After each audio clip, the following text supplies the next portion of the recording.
Quang Tin Province, 1969. A rice paddy dike at dusk. A Viet Cong rifleman named Tuan lay flat behind the mud wall, with a clean shot at an American patrol crossing open ground 60 meters out. Point man, then a gap, then four more moving in a loose file, the way tired men move when the day has already worn them down.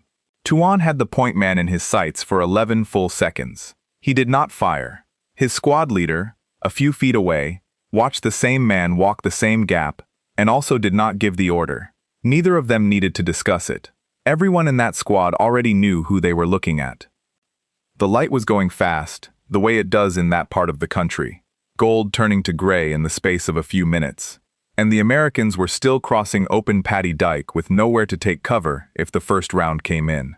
This was the kind of ground an ambush is built for. Flat, exposed, no fold in the terrain to duck behind, a squad already positioned and already sighted before the patrol had even reached the field. Every condition that makes a kill easy was sitting there ready to be used.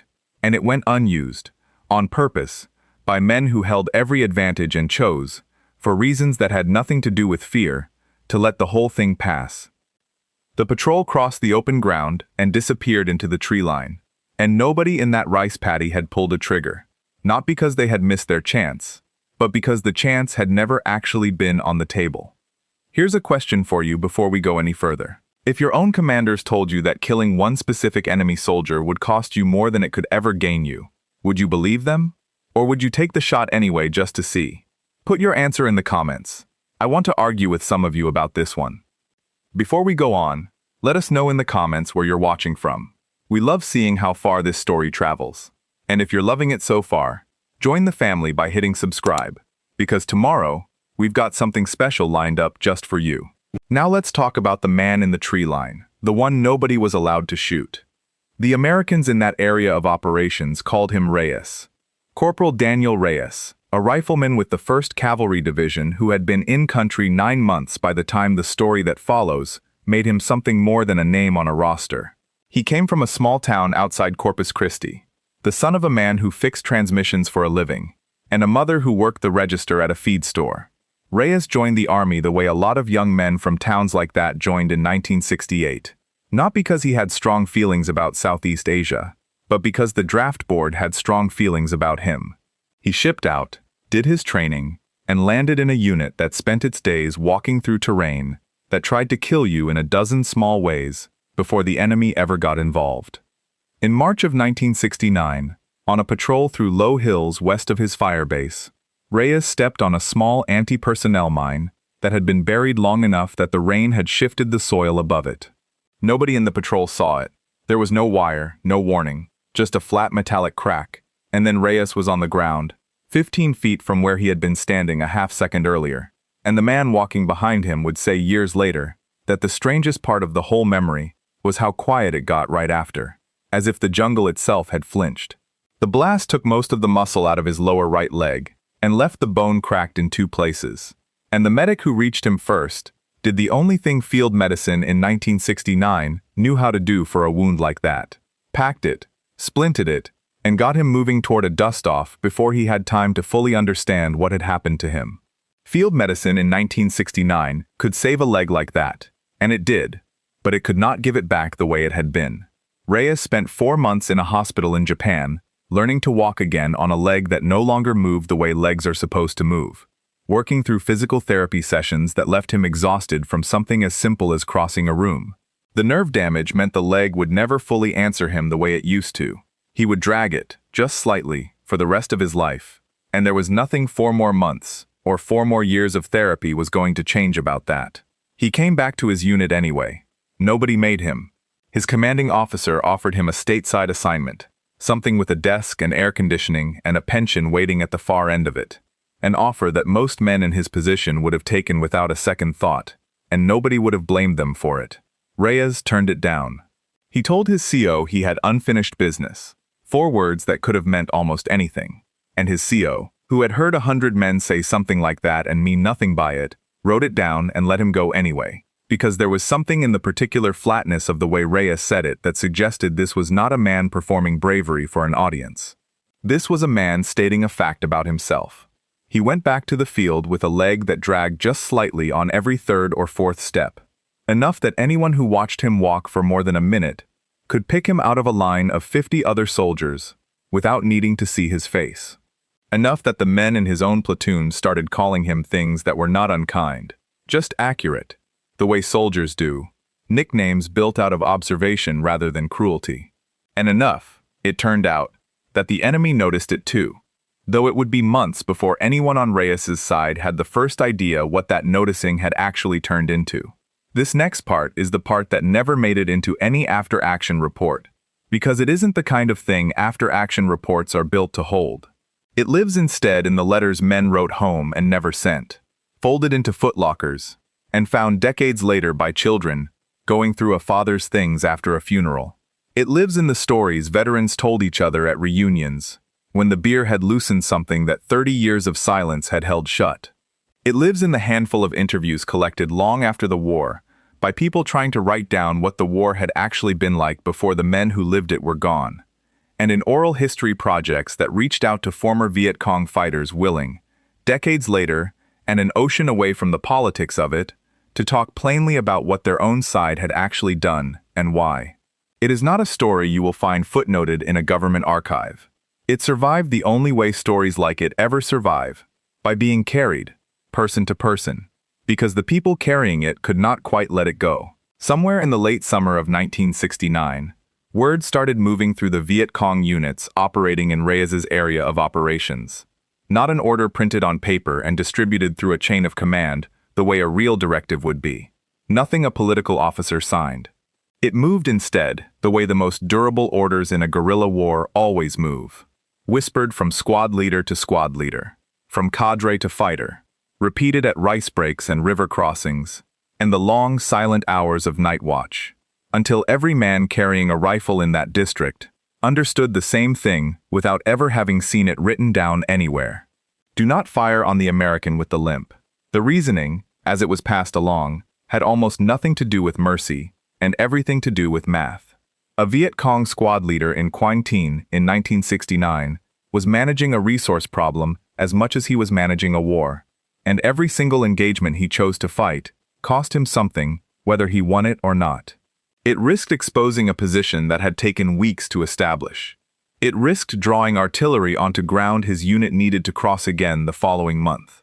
It risked inviting a reaction force large enough to spend the next 3 days grinding methodically through the exact terrain his supply lines depended on staying invisible. And Reyes, limp and all, had become something the local cadre had started referring to. According to the men who later pieced the story together from prisoner debriefs, and captured documents that never used his name, but described him clearly enough that there was no mistaking who they meant. As a beacon, they did not want to put out. Because here is what a limping American rifleman actually did for a Viet Cong unit trying to survive in that district. He was slow. He was visible from further away than any other man in his patrol. Because a leg that drags does not move the way a healthy leg moves, and the eye catches irregularity faster than it catches anything else. He tended to fall toward the back or the side of his patrol's formation, not by any tactical choice, but by the simple physical fact that a leg that drags cannot keep pace at the front of a moving column, and that meant that watching Reyes told you where the rest of his patrol was, how fast the whole unit was moving, and which direction they were likely to turn when the terrain gave them a choice to make. He had, without meaning to, and without any idea it was happening, turned himself into the most reliable piece of intelligence the local Viet Cong had on American patrol behavior in that entire stretch of country. A man with a rifle who could be spotted at 400 meters and read like a compass needle was worth more alive, moving, and predictable than he was worth dead, and the local commanders understood that the moment they thought it through. Kill him, and you lost your beacon and earned a company of furious Americans combing the district looking for whoever did it. Leave him alive, and you kept a walking, dragging, entirely free early warning system that told you everything you needed to know about a patrol's position and pace, every single time he went out, at no cost to anyone. The man most often credited with first making that judgment, in the accounts pieced together years afterward, was a district-level squad leader, the local fighters referred to only as An Ba, older brother number 3, a nickname of the kind that told you everything about rank, and nothing about a real name. Anba had been fighting in that district for the better part of 4 years by 1969, long enough to have outlived most of the men he had started the war with. Long enough that the newer fighters under him treated his caution the way younger soldiers everywhere treat the caution of a man who has clearly already survived more than his fair share. He was not, by every account that survives of him, a man given to superstition. He was a man given to arithmetic. He kept a mental ledger of every engagement his unit had fought since 1965. The kind of ledger that exists only in the head of a man who has watched enough of it go wrong to want to know exactly why. And the arithmetic on Reyes, once he actually sat down and worked it through the way he was said to have worked it through with 2 of his section leaders, one evening over rice and weak tea, was not close. A dead American rifleman got you 1 body. A report up the chain that inflated a little more with each retelling, the way every kill count on every side of every war tends to inflate. And a furious response from a firebase that would spend the next several days pouring artillery and helicopters into a district Angebah. Needed quiet in order to move rice, move wounded, move anything at all through the tree lines his men had spent years learning to use. A living American rifleman who happened to drag his right leg through the exact terrain Anba's units needed to cross undetected was, by contrast, a gift that kept arriving on its own schedule, at no cost, requiring no risk, needing nothing from Anba's men, except the discipline to leave well enough alone, and the patience to explain that discipline to fighters young enough to want the kill anyway. It did not take 4 years of war to see which side of that ledger made more sense. It took, by most accounts, maybe 1 conversation, and after that it took Anba repeating himself to every new fighter who rotated into the district and had not yet heard the story. There is a story from that period, one of the ones the men carried home instead of writing down, about a Viet Cong ambush that had been set along a trail Reyes's platoon was known to use. The squad had a clean kill zone, mines already wired into the brush on both sides, 2 machine guns positioned to interlock their fire directly across the trail the moment the order came. It was, by the description passed down afterward, as good an ambush as that squad had ever built. Patient, well-sighted, invisible from 10 feet away.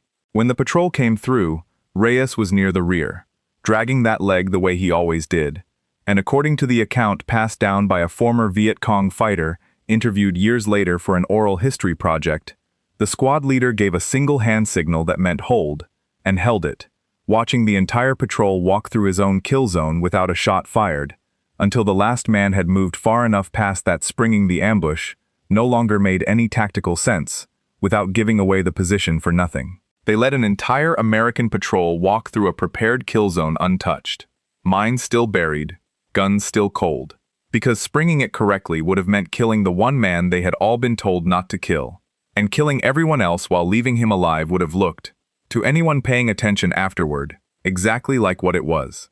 If you're the kind of person who likes figuring out a puzzle before we lay out the whole picture, you've probably already guessed there's more to this than intelligence value alone. There is. But first, if this is holding your attention, do us a favor and drop a like on this video. It genuinely helps more people find these stories, and we'd like more people to hear about Corporal Reyes. The second reason the order held, and the reason it held longer than pure tactical logic can fully explain, has to do with something closer to belief than strategy. Rural units operating far from any real command structure develop their own folklore about the enemy they are fighting, the same way soldiers on every side of every war have always done, filling in the gaps between orders, with stories that make an unpredictable world feel slightly more governed by rules. And somewhere in the retelling of the story about the American who would not stop coming back, who had already been blown up once and returned anyway, walking wrong but walking, a rumor took hold among some of the younger fighters that killing him would bring bad luck down on whoever did it. Not official doctrine, not anything a political officer would have signed his name to, and certainly not anything that would have survived contact with a serious ideological review. Just the kind of belief that spreads quietly through young men living in constant fear of sudden death, looking for any pattern at all that might make the world feel a little less random and a little less capable of ending them on any given Tuesday. He had already survived what should have killed him outright. Some of them decided that meant something more than luck. Whether the belief came before the tactical order and the order simply borrowed its authority, or whether the belief grew up afterward to explain and reinforce something the local commanders had already decided for cold practical reasons. Nobody who told the story afterward could say for certain, and it is worth being honest that nobody ever will. The two explanations were, by the time anyone thought to ask, already tangled past separating. Reyes, for what it's worth, had no idea any of this was happening. He went out on patrol after patrol through the fall of 1969 and into the winter, still dragging that leg, still getting winded faster than the other men on a climb that should not have winded anyone, still catching himself on rough ground where a healthy leg would have caught the weight without a thought. He noticed, the way anyone would notice, that certain stretches of country felt somehow quieter than they should have, that a few too many patrols through territory his platoon considered hot came back without incident. He was not aware, and by every account never became aware during the war itself, that he had turned into something closer to a landmark than a target, in the eyes of the men trying to kill everyone else in his unit. He assumed, the way any soldier would assume, that he was simply lucky, and men who survive things that should have killed them tend to build a private and completely unprovable theory about why. Something to hold on to that has nothing to do with enemy squad leaders doing arithmetic 300 meters away in the brush. Reyes's theory, according to the two men from his old platoon, who were later interviewed about him, was simpler than any of it.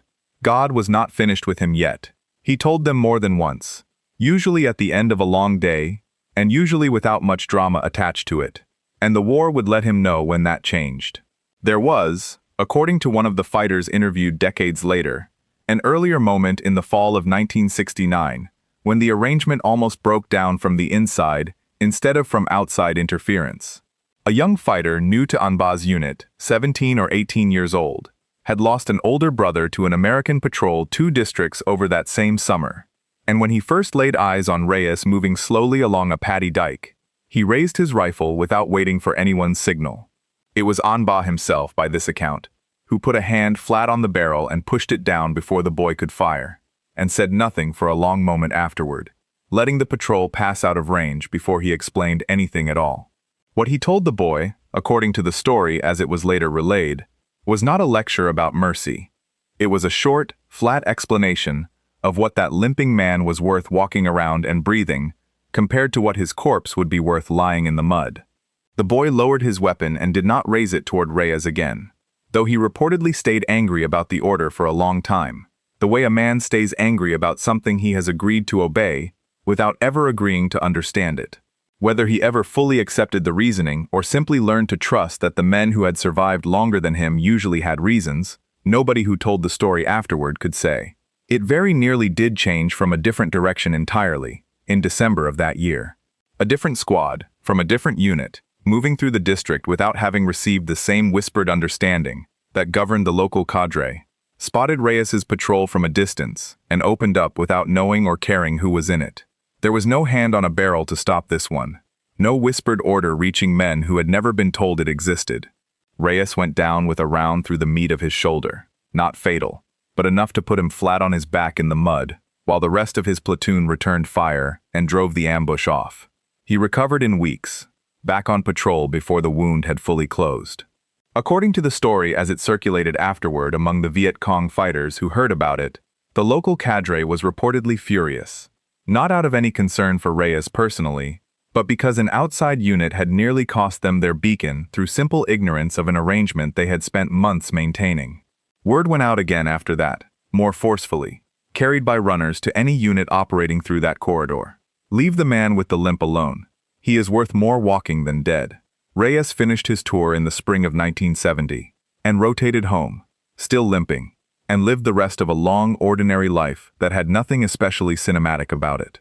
He worked, eventually, at an auto parts warehouse outside San Antonio, the kind of job that asked nothing of his leg beyond standing on it, and stayed there for the better part of 3 decades. He married. He raised children who grew up knowing their father had a bad leg from the war, and very little else about what the war had actually been.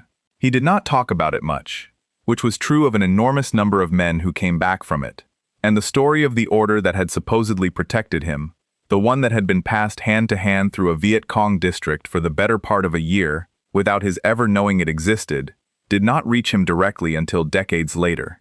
The researcher who eventually connected the pieces was not looking for Reyes specifically. She was collecting oral histories from aging Vietnamese veterans in the early 2000s, mostly asking about supply routes and unit movements, the ordinary logistical questions that oral history projects are built around. Almost as an afterthought, near the end of one interview, she asked an old fighter whether there had been any American soldiers his unit had specifically avoided targeting, expecting, by her own account later, nothing more than a shrug. Instead, the man answered immediately, without having to think about it, and described a rifleman who moved slower than the rest of his patrol, who dragged one leg on every few steps, who had clearly been wounded once already and had come back anyway. He remembered it, he told her, because it had struck him at the time as strange that the Americans would send a man like that back out at all. She heard a version of the same description again, more than a year later, from a different veteran, in a different province, who had briefly served in the same district on rotation, with no indication the two men had spoken to each other in the decades between. Two separate accounts, gathered years apart, describing the same limping American rifleman in terms specific enough that she eventually cross-referenced unit rosters from that district and that period until one name kept surfacing: Reyes. When Reyes finally heard the story, secondhand, through a phone call from that same researcher, he reportedly sat with it for a long moment before he said anything at all. And what he said, according to the person who made that call and later wrote about it, was that he had spent 40 years assuming he had been lucky, and it was strange, now, at his age, to learn that luck might have had very little to do with it, that somewhere on the other side of a war he barely remembered as anything but noise and heat and fear, a group of young men he never saw and never knew existed, had looked at him limping across open ground, and decided, for reasons of their own, that were part cold calculation and part something closer to superstition, that he was worth more to them alive. It is worth saying plainly that this story lives in the gray zone, where war stories often end up, somewhere between documented fact and the kind of thing that gets passed hand to hand until the edges soften and the details settle into their most tellable shape. The paper trail is thin. Official American records do not use the word limp. Vietnamese records from a rural district cadre operating with almost no surviving paperwork of its own were never going to preserve an informal understanding that was never written down in the first place. What survives is testimony, on both sides, gathered decades apart, describing the same man in terms too specific to easily explain away as coincidence. Make of that what you will. War produces very few stories that come with a clean, fully sourced, unimpeachable record attached, and the ones that get remembered anyway tend to be the ones that feel true even when they cannot be entirely proven, because the men who lived through them needed somewhere to put what had happened to them, and a story was the only container available. What stayed with the men who told it, on both sides of that old conflict, was not really the tactical logic of it, even though the tactical logic was real and made a certain cold sense once you understood what Reyes's limp was actually worth to the people watching him. What stayed with them was the strangeness of it. A war that mostly ran on the simple logic of kill or be killed had, in this one narrow corner of one district, in one specific case, run instead on a logic almost nobody involved could have predicted walking in. The safest man on that patrol, for reasons that had nothing to do with skill or rank or luck in any way he could have controlled, turned out to be the one who had already been hurt the worst. The wound that should have ended his war quietly extended it, and may very well have been the thing that got him all the way to the end of it alive. Most of the stories that survive out of that war run in one direction. A man becomes dangerous enough, skilled enough, visible enough, that the other side puts a price on his head and spends everything they have trying to collect it. This one runs backward. Nobody offered a bounty for Reyes. Nobody hunted him. The value ran the opposite way entirely, and it ran precisely because of the thing that should have made him the least useful soldier in his own platoon. A leg that no longer worked right turned out to be worth more to the men trying to kill everyone around him than anything he could have done with 2 good legs and a rifle. There is no tidy moral in that. It is simply what happened, or what enough people on both sides remembered happening closely enough that it is hard to write off as nothing. If somebody in your family walked funny after they came home, if you noticed as a kid and never asked why, or asked once and got an answer that didn't really answer anything, tell us about it in the comments below. Not the medical details if you don't want to share them, Just tell us who they were to you. These stories matter more than the algorithm will ever admit, and we read every single one of them. That's the story of the man the enemy would not shoot. Not because he had done anything to earn their mercy, but because a dragging leg told a squad leader everything he needed to know about where the rest of the patrol was standing. If you've been watching this channel for a while and still haven't subscribed, now is the moment. Hit the button, turn on the notification bell, and join the community. We are here every day with the military history stories that deserve to be told straight, without softening what was hard, and without forgetting what was, in its own way, exactly right. Thank you for watching. Respect the fallen, honor the veterans, and never forget what they were fighting against. We will see you in the next video.